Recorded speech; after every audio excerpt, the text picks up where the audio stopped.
friends, and welcome to another episode of Beyond the Veil. Today's special guest is Nathan Tymoshuk, and he is the lead actor in the film Frogman, among other projects. Check him out on IMDb. Nathan, thank you so much for being a part of Beyond the Veil today. I know it's probably very busy for you, so I do appreciate your time. Thank you. It's an honor. So, Nathan, could you tell our audience a little bit about your background in the industry and movies and how you got involved in this? Well, how far back do you want to go? Well, I would say as far back as you want to go.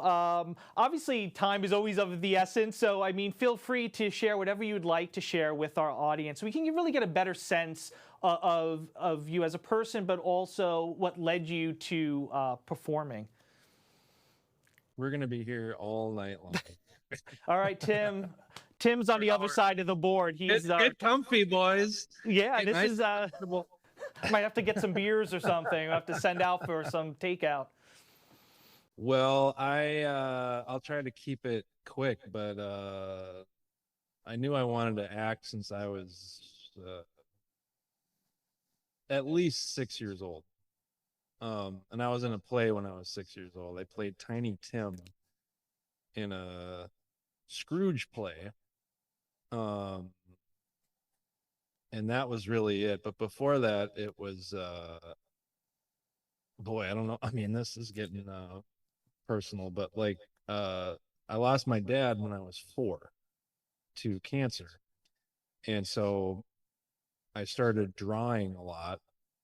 I was really into Disney cartoons and into the Muppets. So I would sit and play with my hands and just have and create these stories and just make puppets and stuff. And I was obsessed with that.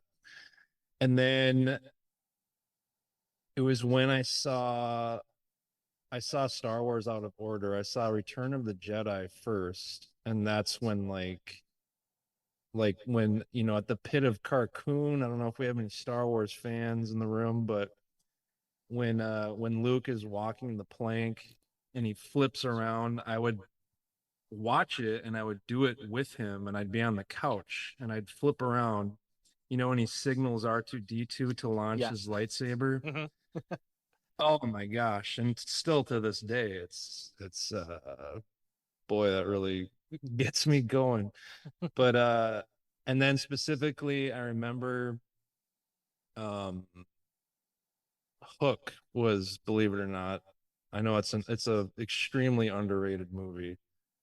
I think it's if there was a gun to my head, I'd probably say that's my favorite movie. But that's the movie that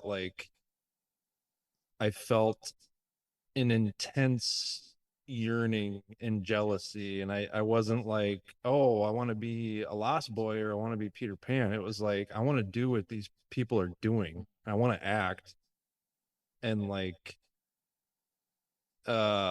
and Charlie Korsmo, who I believe is from Minnesota, he was the it kid at the time. He was and Dick Tracy was another one, and he was in Dick Tracy, also one of my all-time favorite movies. And I'm like, I want to be if he can do that, I can do that too. And I knew in my bones that that's what I wanted to do. So the drawing and puppetry and love for Muppets, that never went away, but it kind of evolved into acting. And maybe it'll evolve into directing too. I'm pretty sure I'm gonna head into that arena at some point, but that's kind of what started the spark. And it's funny, you mentioned Hook, and I actually went to school with one of the Lost Boys. He went to James Matteo, the actor. So he was in, I think, Band of Brothers, and I remember him as a kid, and it was funny because he was a couple of grades ahead of me. but he was always one of like the smaller kids in school, so it made sense because I know in acting a lot of times they want kids that look younger but are older and can handle more of the pressure. But yeah, I remember seeing Hook in the movie theater, and I was like, I know that guy. That, and then Dick Tracy, I remember seeing that. Yeah. I'm aging myself now, but I remember seeing that in the movies. Same. And I had Al, Big Boy Caprice. I had the toys. They had a toy line, which I did have. So I can appreciate that. But yeah, it's a small world. It truly is. That's so cool. So which Lost Boy was he? Which Lost Boy? Boy, I honestly don't. It's hard to say. Yeah. I'm gonna look him up. Forgive me to your buddy. I don't recognize his name, but I gotta look that up now. What is his name again? James Matteo. So we knew Jimmy Matteo, but I went. His sister was in my class, so Gina. So I do remember that, but. It's imagine you start looking him up now, but I think a lot of us who've gotten into the arts usually start at an early age, and it's cathartic. It's a way, because I was always a shy kid. I don't know about yourself, if you were more sensitive and quiet. I still am, honestly, in a lot of ways. And it's a way to really to explore, to play, to step outside oneself, and to really just kind of break out of that cocoon. Now, I could see why you're an actor, because it definitely makes sense, and you're very good at it. How did you come about Frogman? Because I mean, that's a film that when I saw it, I was like, man, this is actually really good. Is it, not to say that it wouldn't be good, I know sometimes, but there's been some films in horror, but this is a really solid film. How did you come upon this project? Well, me and my good buddies, Anthony Cousins and the great John Carsko, I met them when they were in film school at MCTC, and there's a big group of us that all kind of like branched out into different places. But me and John have remained in Minneapolis, and Cousins travels a lot and has lived in different places, but we stayed connected, and we were working on a short many years ago, like probably like 5 years ago, that I think we're still gonna kind of circle back to, but it was a totally unrelated short, and then we started talking about different cryptids in the world, and we discovered there's a frogman cryptid, and we're like, holy cow, this is a real thing. And then I remember, because there is a real like Ohio Loveland Frogman. I looked it up. I never knew until the movie, but it's out there. Yeah, a lot of people, like, we were overjoyed. We were overwhelmed with joy when we found out that that's like a real thing. Because we hear a lot about Mothman and Sasquatch, which I am also obsessed with in real life. Like I love hearing these stories. So when we discovered there was a real frogman, we went nuts. And then I remember looking up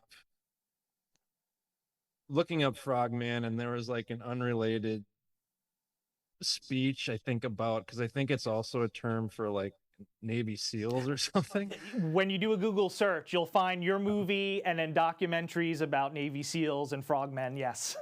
Yeah. So then there's like some speech, it might be from a movie or something, but I started riffing on the set of the short film. I'm like, I'm a frogman. I'm a tough loving frogman. And then we couldn't get it out of our heads. So it's been marinating for a long time. And then we finally pulled the trigger.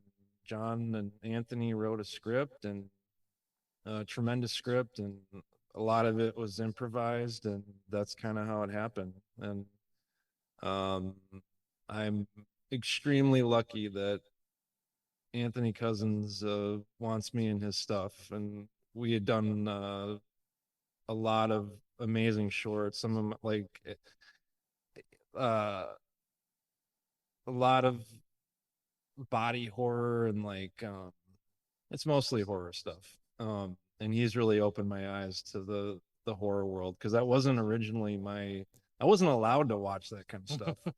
I was I was allowed to, I was in the Spielberg territory, like Hook and Indiana Jones and stuff like that. Um, and I didn't see any horror movies until much later in life. I think Scream, the first Scream, was my first horror movie that I ever saw. Which is kind of pathetic. Like, what? But I remember watching Halloween with cousins and our special effects guy, the great Ryan Shadley, who did all the Frogman stuff, and they work closely together. And it changed my world. I was like, oh my gosh, I can't believe I've been sleeping on all this stuff. And we did a bunch of really cool stuff, and I consider it some of my best stuff, like all of his shorts. And I remember when Susurrus Stirs is a great short that we did, and he was hesitant to present it to me because it's very disgusting. Yeah, I don't know, maybe they think I'm a prude or something. Maybe sometimes I can be, but I'm like, yes, Let's hell do yeah, it. let's do this. Let's go. That was kind of the beginning of it, and I had a lot of prosthetics on, and like I just live for that. Like those guys are literally making my dreams come true by having me in their stuff. And that's incredible. So yeah, so years later, just staying connected and working on stuff here and there. That's kind of how Frogman came about. Seems like you're a close group with Anthony and the other members of this your film group. Were the actors who played Amy and Scotty, were they local, or were they people LA or New York? They're local too. Oh wow. But interesting enough, we didn't meet before the movie. We had met like right before it for the first time.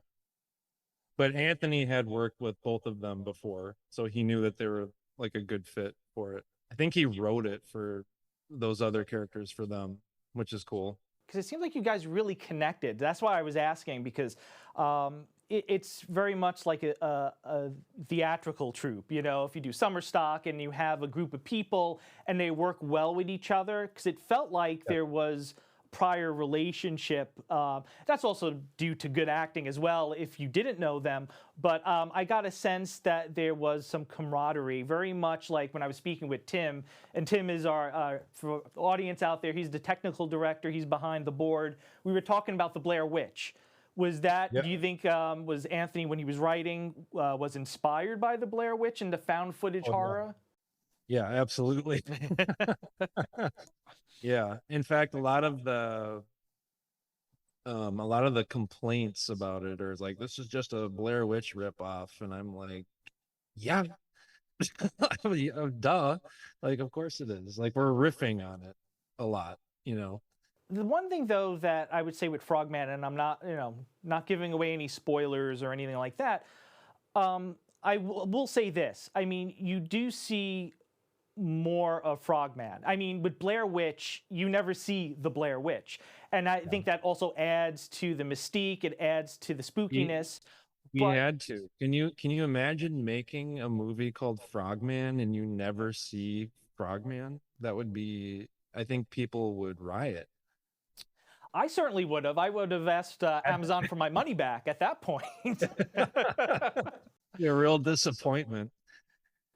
But the special effects too. I mean, I know you mentioned Gentleman. I mean, there's some scenes where I was like, all right, well, I was expecting just to see some short cuts, but towards the end, again, no spoilers here, but there's a lot of payoff, and I really I was wondering. I mean, was how they constructed, or I forget the gentleman that you mentioned did the special effects. Ryan Shadley and Becky. Well, Ryan and Becky did an amazing job. I mean, that was amazing. So lucky to be able to, that they're here in Minneapolis as well. They travel a lot too and work on bigger stuff, but good Lord, I'm lucky to be friends with them and to work with them. It's incredible.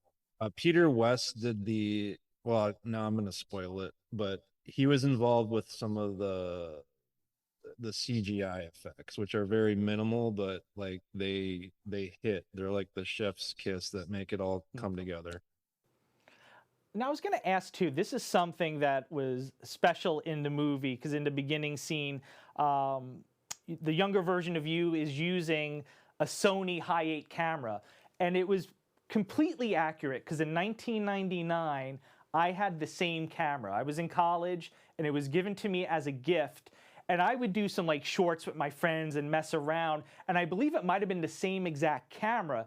Now, the reason I'm also bringing this up besides nostalgia is, did you actually use that camera to film those scenes, or was it like a prosumer camera that you made it look like the Hi8? We used it. Awesome. We used it for a lot of it, yeah.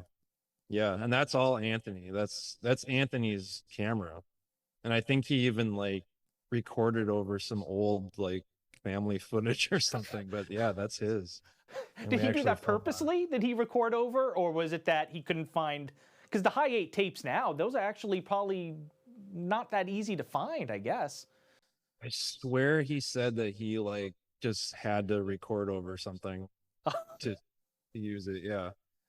That's commitment, baby. That is, and it adds that authenticity. That's what I like. I mean, he yeah, was all no, that's pure Anthony's genius was using that. And then we also used like a higher definition camera, and some of that stuff was shot on iPhones too. Some of like a little bit of it, but yeah, that's his real Hi8 camera.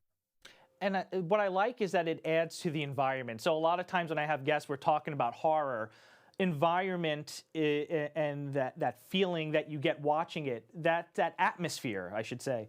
It's so important. And in Frogman, you get that atmosphere.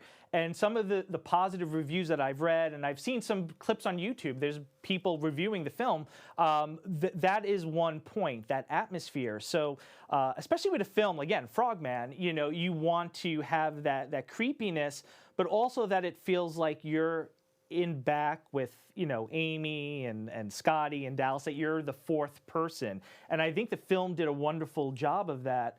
Now, with the acting part, did you do any like rehearsing, or would you just start filming and see where it went? I know some actors like to do some practice before getting in front of the camera, but there were times where I felt like, geez, maybe they just let it roll and just go for it. There's a lot of that. In fact, there's a scene where I think we all in real life, we like ordered ice cream and we shot in Stillwater, and that was kind of like our Loveland, Ohio. We shot in Stillwater, Minnesota, and we got ice cream, and we just kept the Hi8 going. And the interaction I had was like totally spontaneous with this girl, and she said like the most interesting stuff. She said something like everyone's either a frog or they're a rat. Really? Yeah, you just like look at anyone and then you can either say frog or rat. Like I'm a rat. What am I? I'd say rat. I think. I think some people are either a rat or a frog.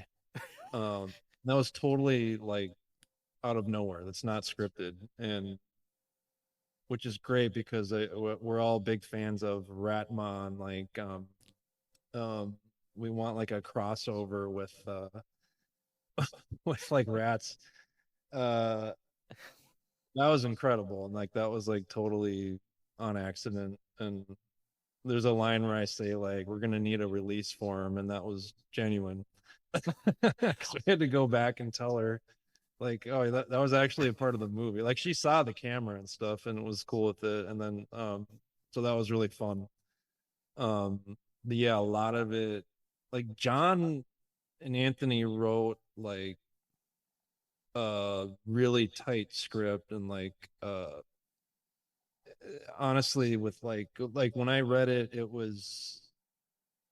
it reminded me of Temple of Doom specifically. Wow. But like, I know like John's a huge Spielberg fan like me, and like that's kind of what I envisioned. And there's a lot of stuff where I'm playing it like Harrison Ford, like indie, you know.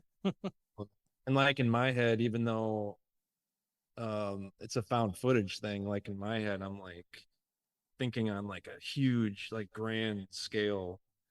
Um, but a lot of it was really in the moment and improv, and that's due to like Benny and Chelsea are incredible actors, and like they're it like we didn't really know each other, and then I think by the end, like when you're in the trenches together, you have no choice but to bond, and then it flows really well. Uh, yeah, a lot. It's just good acting, good just riffing off each other, and it kind of organically went in like kind of a specific direction. You know, it's ironic. On my sheet, I was going to ask about the ice cream scene because I was wondering, I was like, is this, because it felt real, and I'm wondering, I was like, did they get an actor just to do this? Or was it kind of like, hey, this is the moment, let's go for it? Now, there were other scenes where you're interacting with townspeople. Were they just people that you found that you said, hey, you know, we're doing this film, can we include you, and give them a little synopsis? Or did you have people that you specifically hired to do those interactions on the street? Oh man, the fact that you can't tell is really beautiful. I think that like I don't even want to say it ruins the magic, but it was a mixture. Like some of those are tremendous actors that were in there, and then some of them are real people. But that's awesome because you know what, like you said, I almost, when you said, oh, should I do this, I was going to tell you, no, don't tell me, because I definitely don't want to ruin that. But it was, yeah, it was very natural. So I was wondering, I was like, you know, sometimes It's a good mix. Yeah, it was, and it was blended perfectly because I couldn't tell who was acting and who was just there. So it really worked out well. That's so great to hear that. That's amazing. Oh, no, absolutely. And it was, again, I mean, found footage, it's become a very popular subgenre within horror. But what I like about it is that it allows filmmakers that might only have certain types of equipment to really use their creativity and go out there and make a film. You don't have to use, a $70,000 camera and you need all these fancy gadgets. But still, again, in the movie towards the end, where I would say that your film separates itself from other found footage was, again, the special effects, but also some of the scenes and the locations. Now, were the locations scouted by, was it Anthony and John, or were, you just kind of went all over the place and asked if you could film? What was the process like for that? Because I know there's a lot of filmmakers out there in our audience, and I'm sure that's an issue that comes up, locations and finding that right environment to really produce that atmosphere that you want in a horror film. So what was the process like with locations? Those a lot. I think it was like Anthony and Becca was a producer on it. It was Anthony and Becca and maybe a little bit of John. Like Stillwater was kind of a perfect place for that, but the caves, I think Anthony and Becca found the cave situation when they were like hanging out in Jordan, Minnesota, and they like happened to have caves there, and it was like everything kind of just like the stars aligned, I guess, in a lot of ways. But a lot of this was a group of plucky friends in the woods just like doing what we're passionate about, and we got something kind of special. I honestly would say that this is in my top 5 for found footage horror films. I really think it's that good. That's so sweet. No, and I'm not saying that because you're here. I don't say that to a lot of people, but in saying that, what was your favorite scene in the film? Do you have one? Man, you know, it's hard to pick a favorite, but there's one that was like an unexpected favorite, and it's because of the audience reaction. Because like Dallas isn't exactly likable. He's kind of a complicated figure. Because he has this like obsession and he drags his friends into this mission of his. But like he's not like, and there's I don't want to spoil anything, but there's a moment when all hell breaks loose, and I mean, and this is like things get really bad and really dark, and Dallas has, you know, like a relationship with Amy, and like kind of he's like pining for her. And after the worst stuff happens, he decides to tell her he loves her. Hey, I have to tell you something. I love you. Like, Talk about bad timing.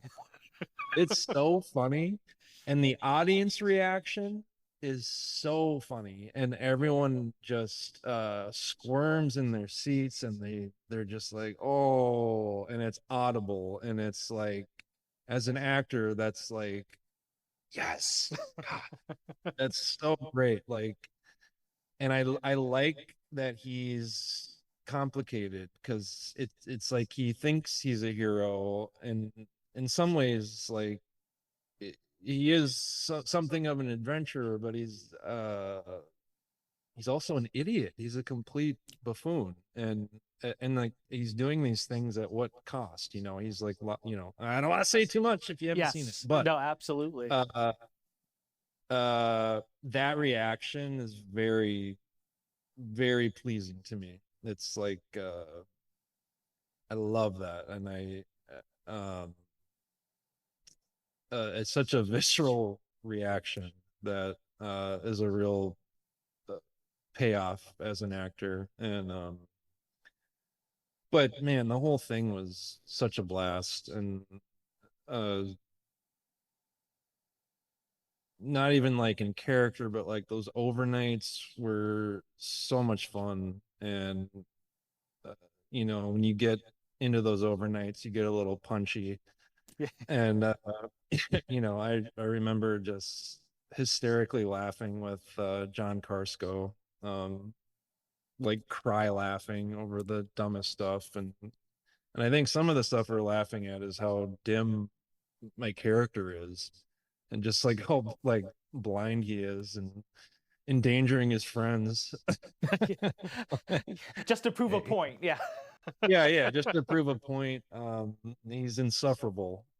But hopefully not too insufferable, so I hope we found that balance. It's hard to pick something, you know. It's all fun. Was there a challenging scene that you had to do in the film? What would you say was, as your character, what was the biggest challenge in the film? Well, initially I would say, because right away I was like before I met the other actors, I was like, I'm not like an improv artist. Like, that's not really, but I have like an imposter syndrome, you know, like um and I am like, it was, I kind of discovered that about myself, because you just have to, and and that was surprisingly really easy, and that's to the other actors' credit, and it just like really naturally flowed. And um there's a scene where, I mean, we've revealed so far that we do see Frogman, and not to spoil anything, but there's a scene where,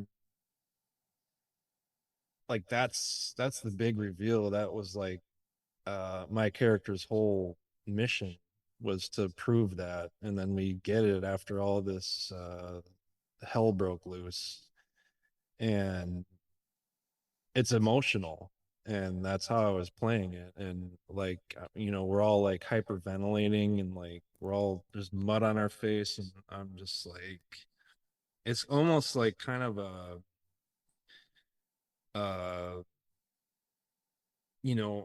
I feel validated, and I'm also like angry, and kind of just like, you see that world, like I finally found him, like, F you.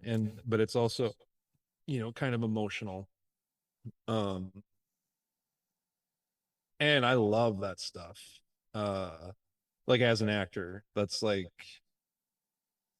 it's almost more challenging to do the straight stuff, and because it like, I don't want to, it's hard to find a balance of um being natural but also not being boring, because you don't really want to ride in a car with like normal people, like, it's like, why are you watching this? But you need that for the found footage stuff, so that you can like get to know them, and it also lulls you into like a false sense of security. And then like when that stuff happens, then it's like, oh, then it's like, okay, let's go. um So I think that's important, because I some of the critiques were like, it's slow or whatever, but I think I'm not like a found footage expert, but I think it's necessary to like live with these characters for a while, and like be with them, sit with them, and then so that action hits harder. Um but some of like the straight, because like those two are hilarious. The other, Chelsea and Benny,